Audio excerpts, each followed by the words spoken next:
मस्जिद के सामने इतनी हिमाकत की चौकी बनाओगे? ओवैसी ने कहा कि आप मुस्लिम देशों को क्या मुंह दिखाओगे कि मस्जिद के सामने चौकी?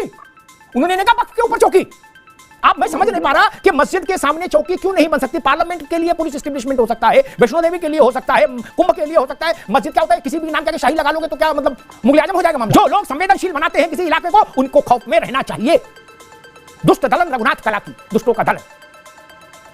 भगवान ने गीता में क्या कहा? केवल ये नहीं कहा कि जो अच्छे हैं वो दूध जलेबी खाएं, नहीं, परित्राणाय साधुनाम विनाशाय च दुष्कृताम। साधुओं का परित्राण ही तब होगा जब दुष्टों का विनाश होगा। और जो बात राघवेंद्र सरकार ने कही जब विश्वामित्र उनको लेकर आए तो उनका भुज उठाई प्रण की, भुजा उठाकर प्रण करता हूं कि इस भूलोक को, इस परिक्षेत्र को असुरों से, दैत्यों से मुक्त कर दूंगा, निश्चरहीन कर दूंगा। शासन का यह कर्तव्य है। शासन का कर्तव्य नहीं कि कंबल डाल के उधर मुंह करके निकल जाओ गली से। बोले क्यों? बोले उधर संवेदनशील नहीं। अरे भाई साहब, एएसआई संरक्षित इमारत में आपने एएसआई की टीम को घुसने क्यों नहीं दिया था? ये तो पूछेंगे ना। जय श्री राम दोस्तों, एक वापस से नए डिबेट वीडियो में आप सभी का स्वागत कर रहा हूं। मेरा नाम है गौरव और आप देख रहे हो मिस्टर गौरव शो। तो दोस्तों, जैसा कि आपको पता है कि संभल में जिस तरह से जो विवाद चल रहा है और जिस तरह से जो दंगे हुए थे जो जामा मस्जिद को लेके, वहाँ पे जो हरिहर मस्जिद था उसको जो है जामा मस्जिद में तब्दील कर लिया गया। एएसआई की जो वो बिल्डिंग थी उसको जो है इन लोगों ने किस तरह से कब्जा कर लिया था, वहीं पर जो है अब मस्जिद के सामने जो है पुलिस चौकी का निर्माण किया जा रहा है। दोस्तों, इसको लेकर जो है भारत के जो कट्टरपंथी मौलाना है और ख़ास करके जो समाज, ये जो MIM पार्टी है, इसका असदुद्दीन ओवैसी जो है इसका विरोध करते हुए नजर आ रहा है। कहीं बोल रहा है कि एएसआई की ज़मीन है, कहीं बोलता है कि वक्फ की ज़मीन है। तो दोस्तों, आज की डिबेट में वरिष्ठ पत्रकार अमिताभ मनोत्री जी ने आज इन सब लोगों को बहुत अच्छे से एक्सपोज कर दिया। दोस्तों, आज की डिबेट में आप लोग देखेंगे MIM पार्टी का प्रवक्ता पंडित मनमोहन झा करके, मतलब ये MIM पार्टी जो अपने आप को मुस्लिम पार्टी बताती है, उसका प्रवक्ता मनमोहन झा तरह तरह के कुतर्क देता हुआ नजर आ रहा है। दोस्तों, अमिताभ मनोत्री जी तथ्यों के आधार पर ऐसे लोगों को बहुत अच्छे से जो है एक्सपोज कर देते हैं। चलिए दोस्तों, ज़्यादा देर न करते हुए डिबेट को शुरू कर लेते हैं। चैनल पे पहली बार आए, चैनल को सब्सक्राइब कर लीजिएगा, वीडियो को ज़्यादा से ज़्यादा शेयर कर दीजिएगा। चलिए वीडियो की ओर चलते हैं। मूल प्रश्न ये कि हम लोग तो ये सुनते रहे कि मांग ये होती थी सरकार से, पुलिस के अधिकारियों से कि भाई एक चौकी यहां और खोलो, यहां भी खोलो, यहां भी खोलो। यहां लड़ाई इस बात की चौकी क्यों खोलती, चौकी क्यों नहीं खोली जाए, या चौकी ना खोली जाए, इसके ऐसी मांग करने वालों के पीछे की मंशा क्या हो सकती है विक्रम सिंह साहब? ऐसी जगह जहां पर कानून व्यवस्था लचर हुई है वहां पर पुलिस चौकी खोली जाएगी। मैं आपको ले जाता हूं मिताब जी, वर्ष 1990 में जहां पर एक महानगर में मैं SSP था, दंगा हुआ था, तो मैंने भी यही किया था, हैंड पंप, क्योंकि कहते थे पानी मत देना पुलिस PSC वालों को। उसके बाद चौकी खुलेगी। उसके बाद एक वर्तमान तत्कालीन नेता, मैं नाम नहीं लूंगा लेकिन डायलॉग और शब्दों से आप समझ जाएंगे कौन साहब थे। आप तो हमारे ऊपर बड़ा जुल्म कर रहे हैं, आपने हमारी छाती पर चौकियां खोल दी हैं, आपने हमारी छाती पर हैंड पंप लगा दिए हैं।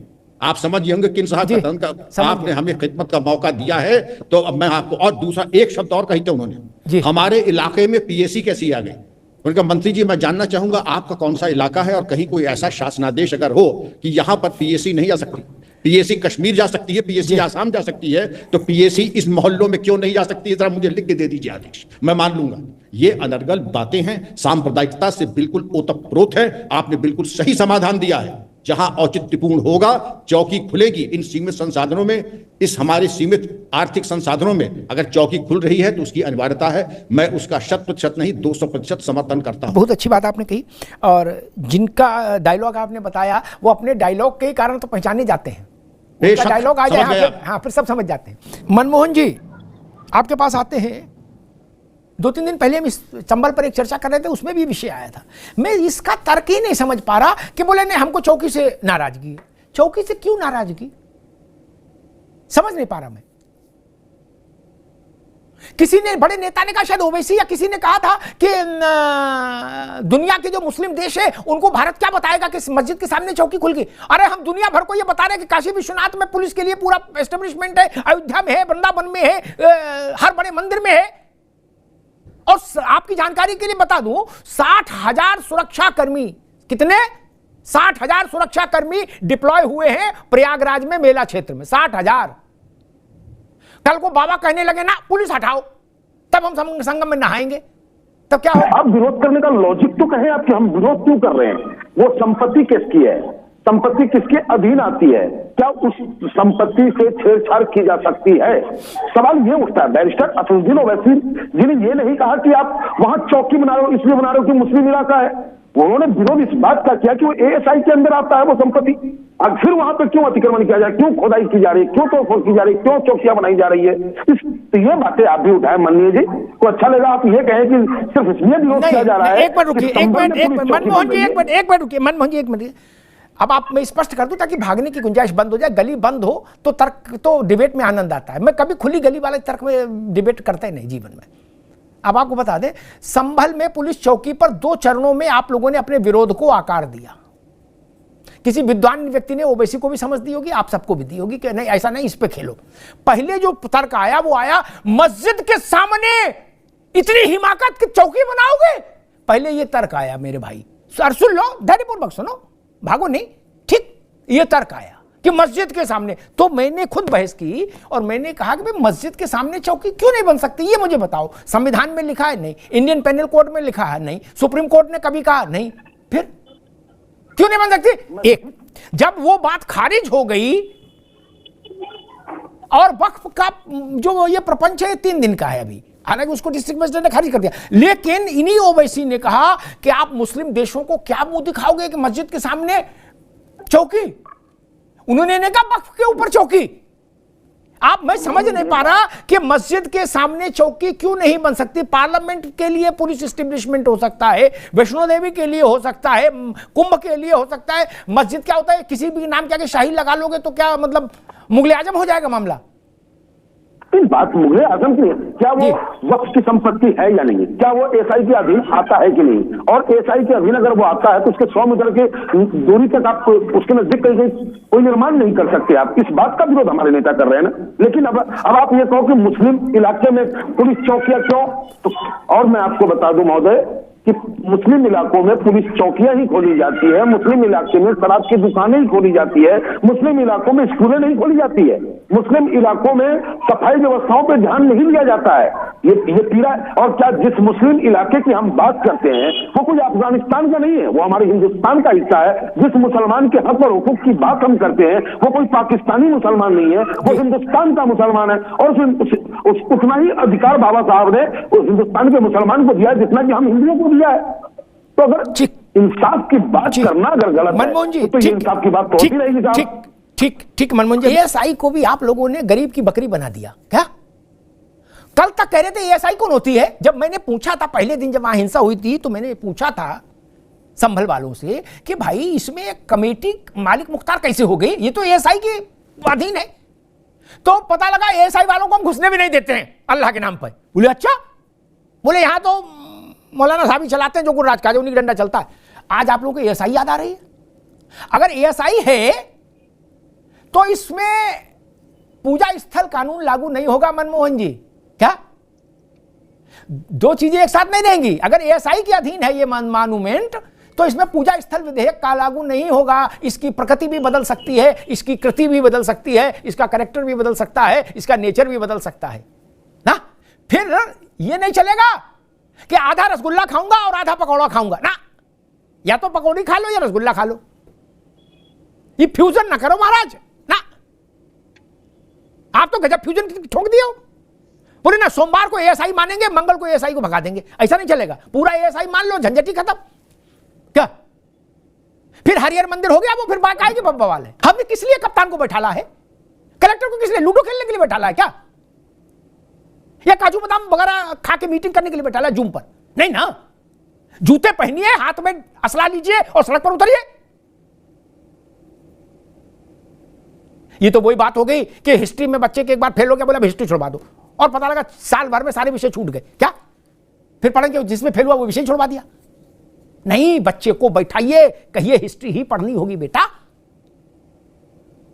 बहराइच में हुआ था दंगा, ये जहां भी दंगा हुआ वहां मैंने ये सुना कि संवेदनशील इलाके से प्रदर्शन गुजरा। व्हाट द हेल, क्या संवेदनशील होता है?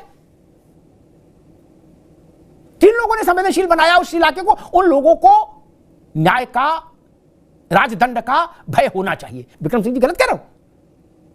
जो लोग संवेदनशील बनाते हैं किसी इलाके को, उनको खौफ में रहना चाहिए। दुष्ट दलन रघुनाथ कला की, दुष्टों का दलन। भगवान ने गीता में क्या कहा? केवल ये नहीं कहा कि जो अच्छे हैं वो दूध जलेबी खाएं, नहीं, परित्राणाय साधुनाम विनाशाय च दुष्कृताम। साधुओं का परित्राण ही तब होगा जब दुष्टों का विनाश होगा। दुष्टों का विनाश किए बिना साधुओं का परित्राण नहीं हो सकता। कोई ये कहे कि हम साधुओं को दूध जलेबी खिला देंगे लेकिन दुष्टों से कुछ नहीं कहेंगे, तो आप ये मृग मरीचिका में टहल रहे हैं, साधु मारे ही जाएंगे, आज मारे जाए चाहे कल। विक्रम सिंह जी गलत तो नहीं कहा मैंने? साधुओं को भयमुक्त करना है तो जो बात कृष्ण ने कही 5000 वर्ष पहले, विनाशाय च दुष्कृताम, और जो बात राघवेंद्र सरकार ने कही जब विश्वामित्र उनको लेकर आए तो उनका भुज उठाए प्रणकीन, भुजा उठाकर प्रण करता हूं कि इस भूलोक को, इस परिक्षेत्र को असुरों से, दैत्यों से मुक्त कर दूंगा, निश्चरहीन कर दूंगा। शासन का यह कर्तव्य है। शासन का कर्तव्य ये नहीं कि कंबल डाल के उधर मुंह करके निकल जाओ गली से। बोले क्यों? बोले उधर संवेदनशील है। नहीं, नपना बराबर होना चाहिए। सिद्ध से सिद्ध मंदिर के सामने पुलिस है, प्रतिष्ठित से प्रतिष्ठित देवालय के सामने पुलिस है, कुंभ के सामने, कुंभ में 60,000 सिक्योरिटी पर्सनल्स की ड्यूटी लगी है। ये कौन लोग हैं जो कह रहे हैं कि मस्जिद के सामने पुलिस नहीं हो सकती? जिम्मेदारी कौन लेगा? बवाल होगा, जिम्मेदारी कौन लेगा? और आप जिम्मेदारी ले भी लो तो शासन को जिम्मेदारी आपको क्यों दे? इंतजामिया कमेटी तो हाथ झाड़ के खड़ी हो जाएगी, और हो ही गई थी, हो ही गई थी ना जब बवाल हुआ।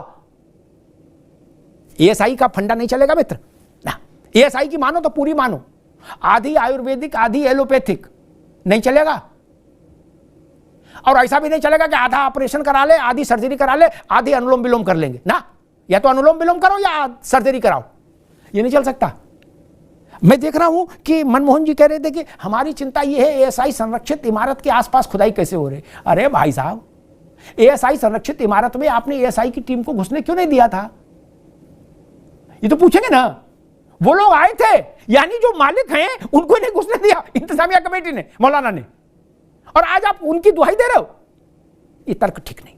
और मूल बात, भारत में रूथलेसली ये धारणा खंडित की जानी चाहिए कि ये उनका इलाका है, वो उनका इलाका। किसी का कोई इलाका नहीं, भारत का इलाका, 150 करोड़ लोगों का इलाका, और उसके ऊपर संविधान की छतरी। सिर्फ इतना ही सत्य है, बाकी सब मिथ्या है।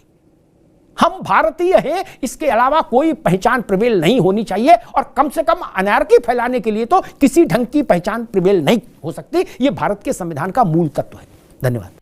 मजा आया। खत्म, bye bye, tata, goodbye, गया। तो दोस्तों वीडियो हो चुका है समाप्त, और यहाँ तक वीडियो देखने के लिए आप सभी का धन्यवाद। आप सभी से रिक्वेस्ट करते हैं कि चैनल पे पहली बार विजिट किए तो चैनल को सब्सक्राइब करना ना भूलें, साथ ही साथ बेल वाला आइकन प्रेस करके ऑल पे क्लिक कर लें, जिससे जब भी हमारा वीडियो अपलोड होगा उसका नोटिफिकेशन आपके फ़ोन पर आ जाएगा। तो चलिए दोस्तों वीडियो की बात कर लेते हैं। दोस्तों वीडियो में आप लोगों ने देखा आज वरिष्ठ पत्रकार अमिताभ मल्होत्रा जी ने बहुत ही ज़बरदस्त विश्लेषण किया। वहीं जो डीजीपी पूर्व विक्रम सिंह जी हैं उन्होंने भी बहुत अच्छा किस्सा बताया, और जो वो किस नेता के बारे में बात कर रहे थे, अगर आप लोगों को पता है कमेंट के माध्यम से जरूर बताइएगा दोस्तों। और दोस्तों जिस तरह से जो है मनमोहन झा जो पंडित जो ये एमआईएम पार्टी का प्रवक्ता है, किस तरह के कुतर्क देता हुआ नजर आ रहा है। मतलब एमआईएम पार्टी मुस्लिम पार्टी होने का दावा करती है और इस जैसे प्रवक्ता को बिठा देती है। दोस्तों आज का वीडियो आपको कैसा लगा कमेंट के माध्यम से अपनी प्रतिक्रिया जरूर दीजिएगा। इस वीडियो को दोस्तों यहीं पर समाप्त कर रहे हैं, मिलते हैं आपको किसी और वीडियो में, तब तक के लिए जय श्री राम।